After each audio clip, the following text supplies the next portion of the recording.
या काळापासून या काळाच्या अपेक्षेवरती अभिमान या गोष्टीचा आहे की जुनी पेन्शन हक्क योजनेतील एका युवकाला एका एवढ्या मोठ्या पाटी महिला जरा आम्ही माननीय बसरे प्रधानमंत्री होतो ते आपण आदरणीय उदयजी सामंत साहेब या कार्यक्रमाला आपल्याला मार्गदर्शन केलेले आहे। त्याचबरोबर या कार्यक्रमाचे अध्यक्ष आपले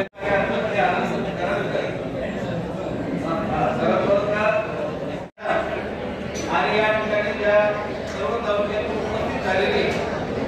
जिल्ह्यातली आज आपल्याला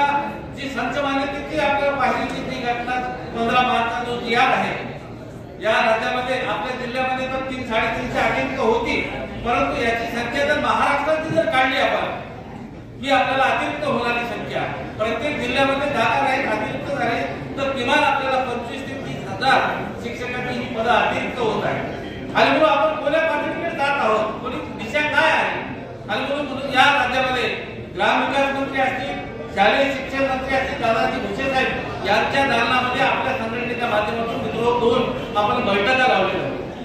आपण त्यांना सांगितलं शिक्षण मंत्र्यांना की आमचा जो व्यवसाय आमच्या त्या नेमणुका ज्या व्यवसायासाठी केलेल्या आहेत मूळ आम्हाला जे आहेत त्या शिकवण्याचं काम आम्हाला करू द्या। जी अशैक्षणिक कामाची यादी आपण जर पाहिली तर जवळपास 100 ते 150 माझा एक शिक्षक आणि आपल्याला वेगवेगळ्या माध्यमातून आपल्याला माहिती गोळा करणे एवढंच काम आमचं आपल्याला चालू असलेलं असेल। आणि म्हणून शिक्षण मंत्री महोदयाने मित्रो आपल्याला ज्या शाळेवरच्या समित्या सुद्धा होत्या मागे आपण पोस्ट पाहिली असेल की 17 समित्या आहेत शाळेमध्ये काम करत असताना आणि म्हणून त्या समित्या कमी करण्याचं काम या शालेय शिक्षण मंत्र्यांनी केले। आता 4 समित्या आपल्याला निर्माण केलेल्या आहेत। त्याच्यानंतर शैक्षणिक कामाचा जो बीओ म्हणून आहे मित्र प्रत्येक शाळेमध्ये 1-2 शिक्षकांना आपण बीओ म्हणून वर्ष काम आम्हाला ती चालू आहे। आम्ही त्यांना सांगितलं की केंद्र सरकारचं असेल किंवा राज्य सरकारचं की एक आपल्याला निवडणूक पुरते आम्ही मर्यादित आम्ही काम करू, बाकी इतर कुठलेही शैक्षणिक काम आम्हाला नका देऊ आणि त्या पद्धतीनं आणि हा जो शासन निर्णय आहे तो रद्द केला पाहिजे। त्याच दृष्टिकोनातून मित्र येत्या जून पासून शिक्षण मंत्र्यांनी आपल्याला आश्वासन दिलेलं आहे की आपल्याला दिनदर्शिका पुस्तिका आपल्याला शाळेत येणार आहे आणि त्याच्यामध्ये दर महिन्याला कोणतं काम द्यायचं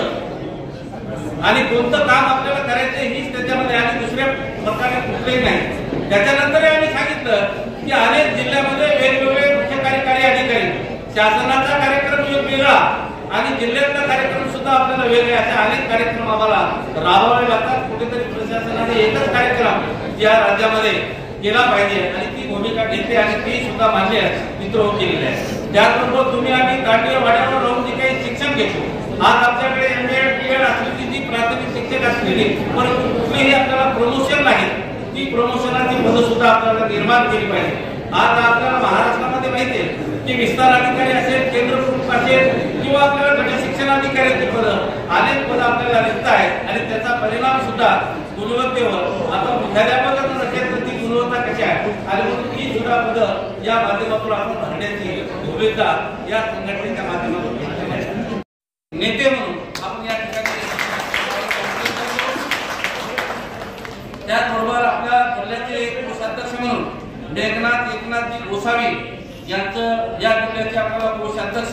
या ठिकाणी आपल्याला नावाची निवड करतो। त्याचबरोबर या जिल्ह्यामध्ये आपल्या 2 कार्याध्यक्ष याच्यामध्ये सुखदेव रामू पवार आणि शांताराम अर्जुन पवार या त्यांची कार्याध्यक्ष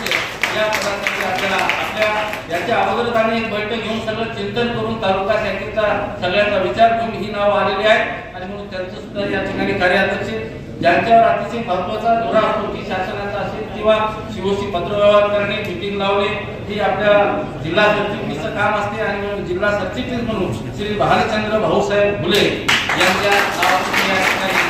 करतो आणि सरचिटणीस म्हणून आपल्याला काम करतील। आता सगळ्याला परिचय असलेल्या आणि खूप काही शिक्षकांच्या मदतीला धावून जाणारे नेहमीच अग्रेसर असणारे असे दिलीप गणपत देवळेकर सर यांचा जिल्हा आरक्षणमध्ये आपल्याला महिलांना घ्यायचे आणि म्हणून या सगळ्या निवड केलेल्या कार्यकारिणीला विनंती करतो की त्यांनी आपली बैठक घेऊन त्या 33% आरक्षणामध्ये महिलांना सुद्धा शाखा आणि महिला आघाडीची कार्यकारिणी आपण तयार करून घ्या. बाकीचे उर्वरित जे रिक्त पद आहेत प्रत्येक तालुक्याला प्रतिनिधी देऊन ती तालुका शाखा आपल्याला करून घ्यावं.